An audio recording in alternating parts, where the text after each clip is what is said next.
యేసయ్య నామానికి మహిమ కలుగును గాక. మీ అందరికీ నా ప్రత్యేకమైన వందనాలు. దేవుణ్ణి ఎప్పుడు అడిగేలా కాకుండా దేవుణ్ణి ఈ విధముగా అడుగుదామా? శిల్పకారుడా, అనుక్షణము నన్ను చెక్కండి ప్రభువా. నిర్మాణకుడా, పడిపోయిన నన్ను సరిచేయండి ప్రభువా. చాకలివాని సబ్బు వంటి వాడా, వాక్యమనే బండ మీద నన్ను సరిచేయండి ప్రభువా. అగ్ని వంటి మాటలు గలవాడా, నీకిష్టం లేని ప్రతి తీగను నాలో నుండి తీసివేసి నన్ను నడిపించండి ప్రభువా. నా పాదములకు దీపమై ఉన్నవాడా, నాలో ఉన్న వంకర త్రోవలను చక్కగా చేయండి ప్రభువా. వాక్యమే దేవుడివైన దేవా, నీ మాటలలో ఉన్న ప్రభావం నాలోనికి వచ్చునుగాక.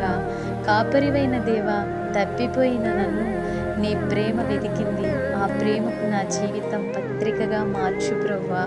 నా కోసం ప్రాణం పెట్టినవాడా, నాలో ఊపిరి ఉండగానే ఏ పని అయితే నాకు అప్పగించావో ఆ పని చేసి నా ఆత్మను నీ చేతికి అప్పగించేదానిగా నేను ఉండాలి ప్రభువా. నా కోసం రాబోతున్నవాడా, రెక్కలు తొడిగిన పక్షి వలెను సిద్ధపడిన కన్యకగా రండి ప్రియుడా అని నిన్ను ఎదుర్కొనాలి ప్రభువా.